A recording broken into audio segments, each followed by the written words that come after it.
بالله السميع العليم من الشيطان الرجيم. بسم الله الرحمن الرحيم. الحمد لله رب العالمين، الصلاة والسلام على أشرف الخلق وعز المرسلين سيدنا ونبينا محمد صلى الله عليه وعلى آله وأصحابه أجمعين. أما بعد، أيها الإخوة المؤمنون، أحييكم جميعا بتحية الإسلام، وتحية الإسلام السلام،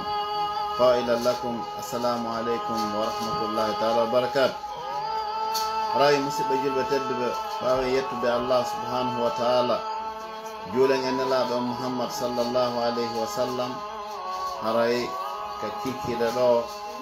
o jamma ɗo leero Bruxelles. Ray mi salmini on salminago islam. Ray mi ɗo lando siɗon e jaam nokku fof ka wawɗo wonde yo Allah tawhara ɗum, allahumma amin. Haray o vidéo ɗo inchallah wana bayana wonde e wadde ko juste andintinal ngal woni honɗum. Haray ɗon andi hande ko le 7e mois 2021, ñande jeɗɗi lewru jeɗɗaɓuru hitande guluji ɗiɗi e nogaye goho. Ray ɗon andi hande ara heeɓi hitande ñallal mbi musidɗo meɗen giɗo meɗen ceernojo meɗen molanaɗo oustaz Sharif rahimahullahu ta'ala woni ko fati. Haray en fandaki ɗo e andintingol fi fatunde ɓeɗo ceernoɓe fi waɗugol anniversaire la kalla wa hasha. Lakin ko woni tun ɗon andi wonkino yaawi ko yejjitata musidɗo. Wallahi awa kadi ko falɗen andintingol jama on aduna on himo yaade e vitesse molanaɗo. Haray ko ɗum won neɗɗo on golle kala ko o duwa wadde hande yo gero o waɗa ɗe hande, wata o habbo ha janggo, saabu anda janggo ko hon ɗum ardata. Neɗɗo fof hino satini ñalaɗe ɗiɗi, ñalande makko e ñalande hoore makko. Haray iɗen andi machallah oɗo ceernojo meɗen mawɗo mo andintinnen ɗo fi fatunde mum wonno ceernojo hittinɗo e kaɗo dina islam, ceernojo hittinɗo e ɗaɓɓere halal, ceernojo hittinɗo e wallitagol sukaɓe e mawɓe, mo tawata en wawata sifagol golleji muɗum. A wawi andugol fi oɗo ceernojo o so on wondi ma so on jindidi, kono tawi ko ha ɗo arduɗen e maɓɓe. Haray Allah subhanahu wa ta'ala ƴettitiɓe. Joni noon ko woni nafa weldigal, ko woni nafa yiɗugol goɗɗo, si woni ha o feƴƴini o hikkike yeeso, ko andorta wonde an hari hiɗa yiɗi oɗo, an hari hiɗa huwodiri e oɗo, nawigol tun jakakari yahi awa ɗum no yurmi, bal ko du'anagol mo.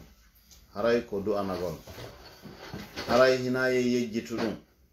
Wana noon kadi ɓeɗo ceernoɓe tun oustaz Sharif rahimahullahu ta'ala, bal kala musidɓe men e yiɓɓe men fof fatiɓe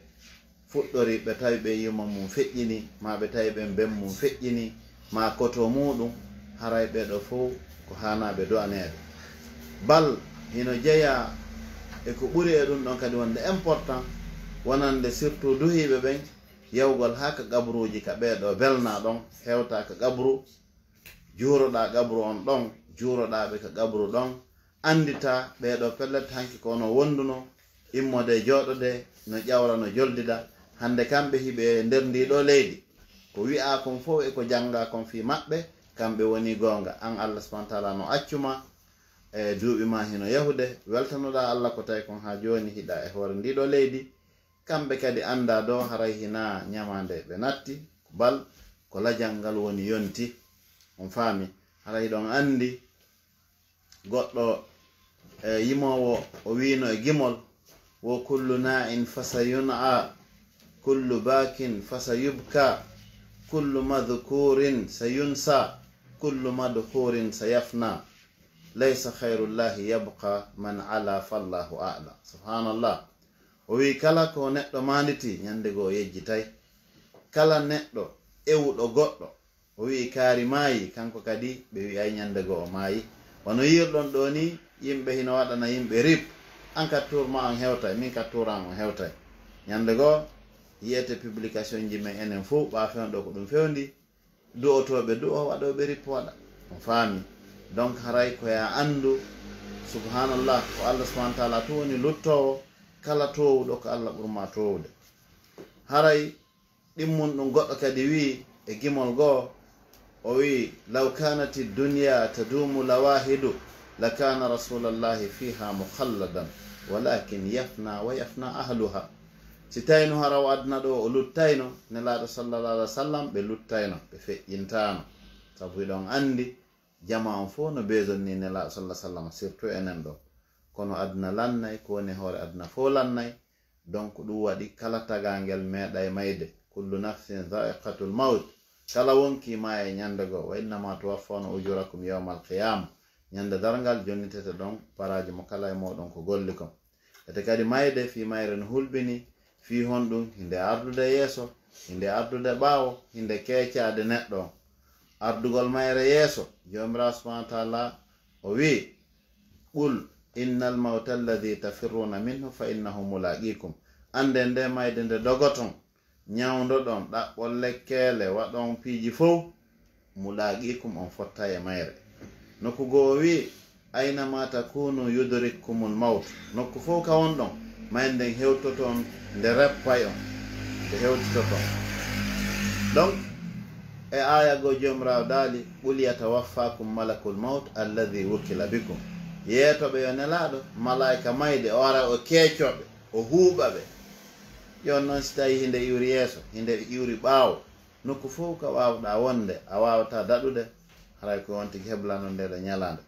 donc haray no mi wiri noon hina bayana falɗe wadde kono haray ko toragol julɓe ɓen jeeja yen wattu yiilen haqqillaji men bal kadi du'anoɗen ɓe musidɓe men feƴƴinɓe fof no jeeya e mum sabu ɓe mi memminir ɓen yewtere nden fi muɗum ka kikire ɗo oustad sharif rahimahullahu ta'ala e Allah yurme ɓe yaafo haray ɗen andintina moodi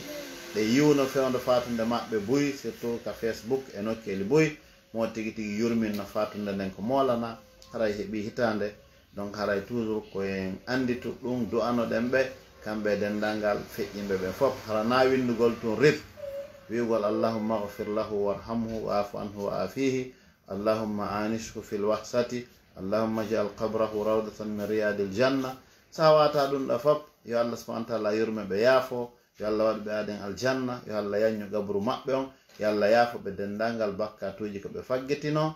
e sifa ɗiɗo ɗe e du'aji kamɓe e julɓe ɓen fof no wirɗen noon on tigi hikkina ardora taw mawɓe muɗum ɓen so tawi ɓe feƴƴinino karamukoɓe mum watta ɗon ɓeɗo ceernoɓe haray sikke wala ko baraji molanaɗi marɗen e muɗum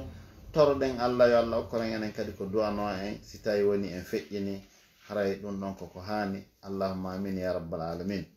haray tigi tigi ko nde andintinande ɗo tum mi yiɗno andintinde haray mi toro on inchallah simi gayni feƴƴine o vidéo fi andintingol o andi buy haray wallahi no wawi du'ade no yiɗi kono wonki yejjitay faami si woni tum balɗe haray on tigi yejjiti piiji ɗi kono si sifa ɗi yewtereji ɗo no waɗede jama on anditay sikke wala ka si du'a waɗama ɗo an du'i ɗon a heɓay an feƴƴin baraji ɗin an kadi feƴƴinɗo yewtere nden ha goɗɗo du'i a heɓay kadi ɗin ɗon baraji wa kazalika min kadi waɗɗo yewtere nden haray ko ɗum ɗon de hiɗen toro Allah subhanahu wa ta'ala yo Allah yaafo oustaz Mouhammad Sharif yo Allah naduɓe aljanna si tawi ɓe ka aljanna yo Allah ɓeyɗan ɓe nema si tawi ko asku mum yo Allah subhanahu wa ta'ala waɗuɓe aaden aljanna ya rabbal alamin e yaafoɓe dendangal bakkatuji maɓɓe o yaafo julɓe ɓen fop torki Allah o yaafo baba en an alaji Mouhamadou Lamin Pellel Bantan e dendangal fatiɓe ɓen fop karamokoɓe otigi e musidɓe otigi e dendangal julɓe ɓen fop e ono wonɓe darde ɓen fof kala tawɓe mawɓe muɗum hino wuuri yo Allah ɓeydan ɓe duuɓe e cellal kala tawɓe ɓen feƴƴini e maɓɓe yo Allah subhanahu wa ta'ala yurme ɓe yaafo yo Allah hokku on courage e doole anditugol ɓeɗo du'anoɓe hara nawigol tun hino yurmi allahumma amina ya rabbal alamin haray après ko yon feƴƴinde yewtere kono waɗonta ko du'a no wirɗen ni mo kala yo du'oro no wawri wo inchallah haray ɗi du'aji ɗi jaboto anden mayɗon ko ɗum ɗo tun nafata du'a pet ko ɗum ɗon nafata goɗɗo si o maayi ka gabru makko hande kadi na mbuɗi nafata mo hina hay fusfus ko du'a on tun so tawi ha waɗanama sadaka jariya haray ko ɗiɗo nela Allah sallam ɓe maki si goɗɗo maayi haray hande kadi golle makko fop lanni sina piiji tati sadaka ilowo si himo accuno wano jasugol woyndu ma ɗum gollugol taraw ma en tout cas golle dal tawayɗe hara hiɗe gollitirede ɓawo makko ma ɗum gandal hara himo accuno haray ngal naftorede ma ɗum haray mo acci gueɗal moƴƴo on du'anomo na ɗiɗo du'aji haray ɗi hewtoya inchallah donc wona ɗum ɗon kon haray ko ɗo haray neɗɗo si maayi haray golle muɗum ɗe lanni ko aduna ɗo haray en torki Allah subhanahu wa ta'ala yo Allah okkore en enen kadi ko du'ano en allahumma amin ya arhamar rahimin ya rabbal alamin اللهم اغفر لجميع موتى المسلمين الذين شهدوا لك بالوحدانية ولنبيك بالرسالة وماتوا على ذلك اللهم اغفر لهم وارحمهم برحمتك يا ارحم الراحمين يا رب العالمين اللهم اغفر لحينا وميتنا وكبيرنا وصغيرنا وذكرنا وانثانا اللهم اجعلنا في الدنيا مهتدين وفي الآخرة مرجومين ومن البلايا محفوظين وبنعمتك شاكرين وعند الموت فرحين وفي القبر ثابتين وإلى النسور آمنين وعلى الحوض واردين وإلى وجهك الكريم متمتعين برحمتك يا أرحم الراحمين يا رب العالمين. فما أحسن قول القائل، يعني لما هناك بعض الإخوة لما سمعوا وفاة الأخ المرحوم أستاذ شريف والله يعني نظموا لذلك قصائد من أفضل القصائد وقالوا: شرفت شريف هيا ثم ميتا جزاك الله فردوسا وهورا. اللهم آمين، وجزا الله الجميع خير الجزاء. والسلام عليكم ورحمة الله تعالى وبركاته. ونطلب منكم إن شاء الله أن تنشروا هذه المقالة والأدعية، وجزاكم الله خيرا. وحتى ذلكم الحين أستودعكم الله، والسلام عليكم ورحمة الله تعالى وبركاته.